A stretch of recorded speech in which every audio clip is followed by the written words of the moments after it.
ಬುದ್ಧ ಹುಣ್ಣಿಮೆ ಯಾವ ದಿನ ಬಂದಿದೆ? ಹುಣ್ಣಿಮೆ ಯಾವಾಗ ಆರಂಭವಾಗಿ ಯಾವಾಗ ಮುಕ್ತಾಯವಾಗುತ್ತದೆ?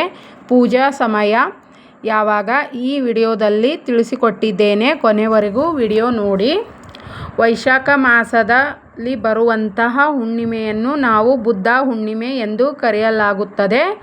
ಯಾಕೆ ಬುದ್ಧ ಹುಣ್ಣಿಮೆ ಅಂತ ಕರಿತೀವಿ ಅಂದರೆ, ಈ ಹುಣ್ಣಿಮೆ ದಿನ ಬುದ್ಧ ಹುಟ್ಟಿದ್ದು ಎನ್ನುವ ನಂಬಿಕೆ ಇದೆ. ಹಾಗಾಗಿ ಇದನ್ನು ನಾವು ಬುದ್ಧ ಜಯಂತಿ ಅಥವಾ ಬುದ್ಧ ಹುಣ್ಣಿಮೆ ಎಂದು ಕರೆಯಲಾಗುತ್ತದೆ.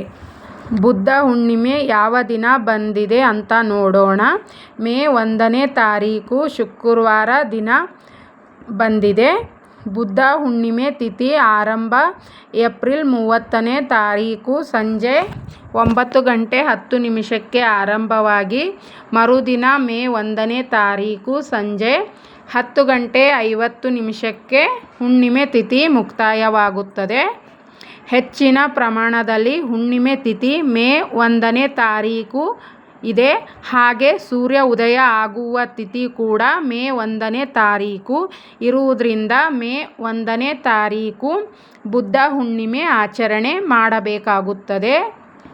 ಸರಳವಾಗಿ ನಿಮ್ಮ ಮನೆಯಲ್ಲಿ ಹೇಗೆ ಹುಣ್ಣಿಮೆ ಪೂಜೆ ಮಾಡುವ ಪದ್ಧತಿ ಇದೆ, ಅದೇ ರೀತಿ ನೀವು ಹುಣ್ಣಿಮೆ ಪೂಜೆಯನ್ನು ಆಚರಣೆ ಮಾಡಬೇಕಾಗುತ್ತದೆ.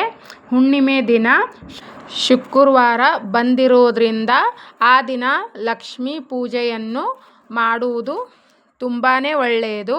ಇದರಿಂದ ಹೆಚ್ಚಿನ ಫಲಗಳು ದೊರೆಯುತ್ತವೆ.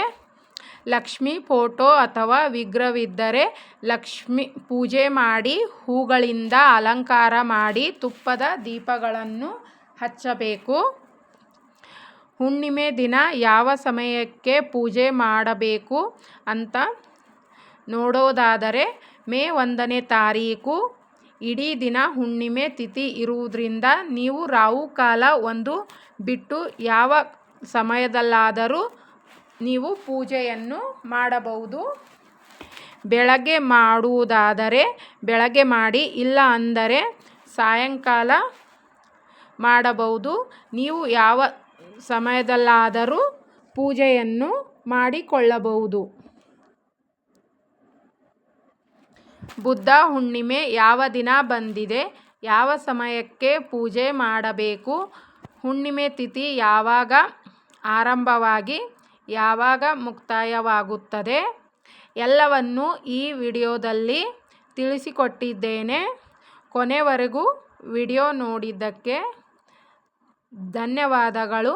ದೇವರು ಎಲ್ಲರಿಗೂ ಒಳ್ಳೆಯದು ಮಾಡಲಿ.